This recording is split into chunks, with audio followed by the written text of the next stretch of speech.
ये नमाज शुरू करने से पहले की चीजें हैं जिनका होना जरूरी है, जिनका होना यानी उनके बगैर नमाज शुरू होगी नहीं, उनके बगैर नमाज नहीं शुरू होगी। किनके बगैर? शराइते नमाज। शराइते नमाज जब मुकम्मल हो जाए, शराइते नमाज मुकम्मल हो जाए तो फिर आप अब फराइज़ नमाज की तरफ आएंगे। फराइज़ नमाज की तरफ आएंगे। तो शराइते नमाज में क्या क्या चीजें हैं, इन चीजों में देखो। जिनके बगैर शराइते नमाज, जिनके बगैर नमाज शुरू नहीं होगी। नंबर 1 क्या? तहारत। क्या? तहारत यानी नमाजी के बदन, नमाजी के बदन का पाक होना, नमाजी के बदन का कपड़े का पाक होना, कपड़े का पाक होना और उस जगह का पाक होना, उस जगह का पाक होना जहाँ पर नमाज पढ़ रहे हैं।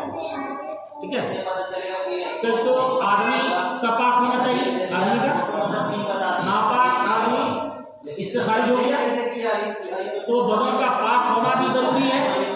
और जो कपड़ा पहन रहे हैं, ऐसा नहीं है कि बदन पाक तो है लेकिन हम नापाक कपड़ा पहन लिए तो नमाज होगी? नहीं होगी। तो बदन का पाक होना भी जरूरी है और कपड़े का पाक होना भी जरूरी है।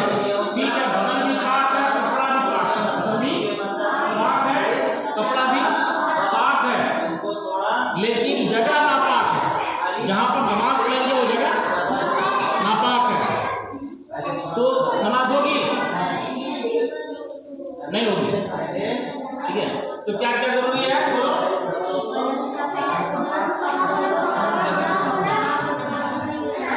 उस जगह का भी पाक होना। उसके बाद है सतरे औरत। क्या है? देखो, सत्र के माना ही होता है छुपाना, सत्र के माना, और औरत के माना भी होते हैं छुपाना। औरत के माना भी छुपाना, औरत के माना भी छुपाना। तो औरत को औरत इसलिए कहा गया है कि सर से लेकर के पांव तक वो ढकी रहे। क्या है? इसलिए उसका नाम क्या पड़ा? औरत का नाम पड़ा, यानी ढकी छुपी चीज, ढकी छुपी औरत जितना पर्दे में रहेगी उतना उसके लिए भलाई है, उतना उसके लिए भलाई। औरत जितना पर्दे में रहेगी उतना उसके लिए भलाई है। तो औरत के बारे में तो समझ गई कि औरत सर से लेकर के पांव तक, और मर्द का औरत कहाँ तक? मर्द का, अरे औरत तो सर से लेकर के पांव तक, लेकिन मर्द का भी तो औरत है, तो मर्द का औरत कहाँ? उसकी बीवी को बोल रही है। मर्द का सत्र औरत क्या? नाक से लेकर के घुटने तक। सुन रहा मेरी बात? सुनना भी है। मर्द का सत्र औरत नाक से घुटना तक। ठीक है, घुटना भी शामिल है, यहाँ नीचे तक। ऐसा नहीं कि आदमी चड्डी पहन लेता है, घुटना से ऊपर लाता है। पहले घुटना दिखाना आराम है, घुटना दिखाना आराम है।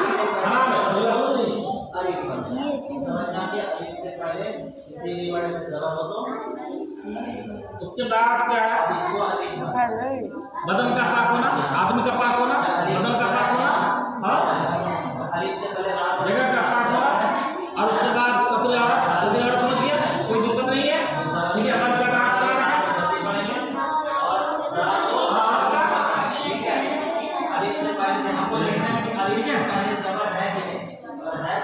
उसके बाद है नमाज का वक्त होना। क्या?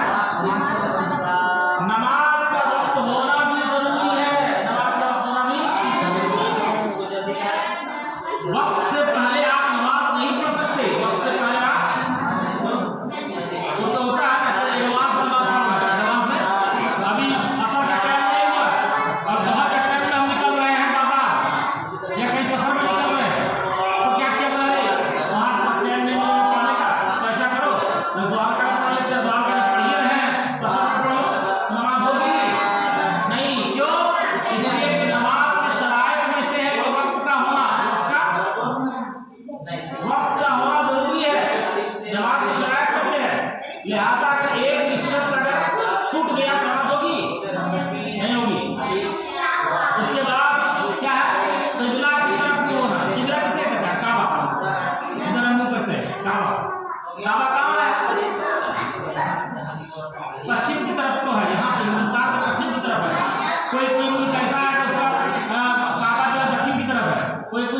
ऐसा जिसका उत्तर की तरफ है, इस तरह हो सकता है कि नहीं?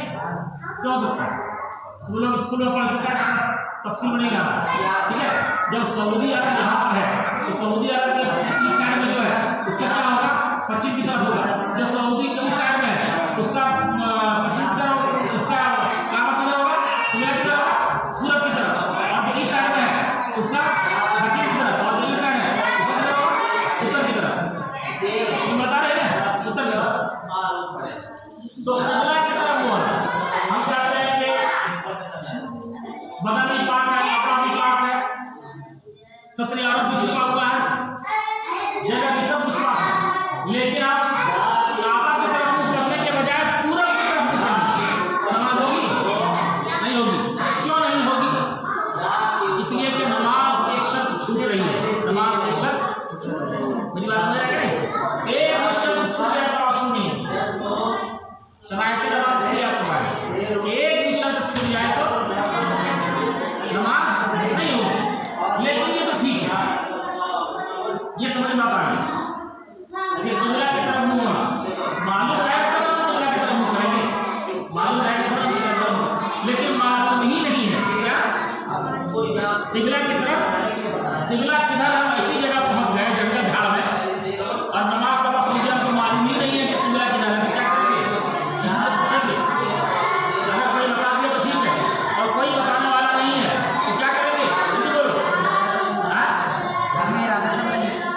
हम गौर और फिक्र करेंगे, सोचेंगे, और जिधर दिल जमेगा, जिधर दिल जमेगा इधर ही काबा है तो उधर ही मुझे नमाज पढ़ेंगे। और नमाज पढ़ने के बाद में मालूम हुआ, नमाज पढ़ने के बाद में मालूम हुआ कि काबा इधर था, इधर में नमाज पढ़ ली है, तो कोई हर्ज नहीं नमाज पढ़ ली, ठीक है। नमाज पढ़ने के बाद आपको मालूम है, बात क्या है? उसको नमाज की नियत करना, नमाज की। अब नियत करना ये समझो, लफ्जों के साथ नहीं, बल्कि दिल में इरादा कर लेना, दिल में इरादा कर लेना कि हम नमाज पढ़ रहे हैं, ये नियत है। ये नियत 1000 बार अरबी अल्फाज बोल ले और नियत भी नहीं है, फायदा नहीं है। नियत दिल के इरादे का नाम है, नियत किसके इरादे का नाम है? दिल के इरादे का नाम है। दिल दिमाग हाजिर रख करके ये सोचो कि हम 4 रकात ज़ुहर की नमाज पढ़ रहे हैं, 4 रकात असर की नमाज पढ़ रहे हैं, ये सोचना जरूरी है, सोचना जरूरी है, ठीक है। ये हो गया। अब फराइज़ नमाज में आता है, फराइज़ नमाज में आता है। फराइज़ नमाज मैंने उस किताब में डायरेक्ट कलत से शुरू किया, कलत से शुरू किया है इसमें, ये मुफ्ती जलालुद्दीन अहमद मदनी की किताब है, ठीक है। तो किसी किताब में उसको शरायत नमाज में शामिल किया है और किसी ने उसको फराइज़ नमाज में शामिल किया है। तुम्हारा तकबीर तहरीमा, तकबीर तहरीमा यानी तकबीर तहरीमा यानी अल्लाह अकबर क्या करके नहीं है, बांधना, तकबीर तहरीमा, ठीक है। उसके बाद क़याम, नमाज में जो हालत बदलती है, जो हालत बदलती है उसे कहते हैं रुकन, उसे क्या कहते हैं? रुकन कहते हैं। जैसे क़याम, खड़ा हुए, नियत बांधे, ये क्या हुआ? रुकन, ये क्या हुआ? रुकन, और ये है फर्ज, ये क्या है? फर्ज। तो जिस तरह शरायत नमाज में एक भी चीज छूट जाए तो नमाज शुरू नहीं होगी, क्या बोले आप? शरायत नमाज में से कोई एक चीज छूट जाए तो नमाज शुरू नहीं होगी, फिर बोलो। नमाज में एक भी रकात छूट जाए तो नमाज नहीं होगी, नमाज शुरू ही नहीं होगी। शरायत नमाज में से कोई एक चीज छूट जाए तो नमाज शुरू नहीं होगी। और शरायत नमाज को पूरा पूरा करिए। अब फराइज़ नमाज की बात आती है। फराइज़ नमाज में से एक भी चीज अगर फर्ज अगर छूट गया तो नमाज आपकी खत्म हो गई, यानी बेकार चली गई, नमाज को फिर से पढ़ना पड़ेगा, नमाज को फिर से। मेरी बात समझ आ गई क्या?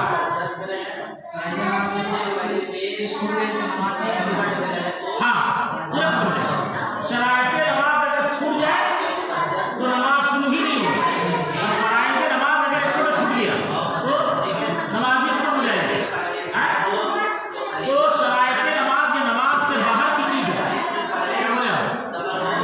शरायत नमाज बाहर की चीज़ है और फराइज़ नमाज नमाज के अंदर की चीज़ है। फराइज़ नमाज नमाज ही अंदर की चीज़ है। अंदर की चीज़। इससे बात आ गई। तो देखो क़याम खड़ा होते हैं मेरे सामने ये खड़ा हो रहा है, ये क्या हो रहा है? क़याम क्या है? ये रुकन है। ये क्या है? रुकन है। और क़याम क्या फर्ज है। तो रुकन को फर्ज और फर्ज को रुकन बोलते हैं। क्या समझ आ रहा है? फर्ज है। ईमान करो क़याम फर्ज है। उस बात फर्ज है क्या है? फर्ज करना। उसके बाद क्या है? रुकू करना। क्या रुकू करना। रुकू और क़याम खड़े हो क़याम तो वहां से हम बदल गए। वहां से बदल खड़ा से रुकू हो गए। ये भी फर्ज है। क्या ये फर्ज? क़याम फर्ज, तरक फर्ज, रुकू फर्ज। ठीक है। उसका फर्ज सजदा। ठीक है। सजदा के बाद क्या है? आधा खीरा। आधा खीरा कैसे होगा?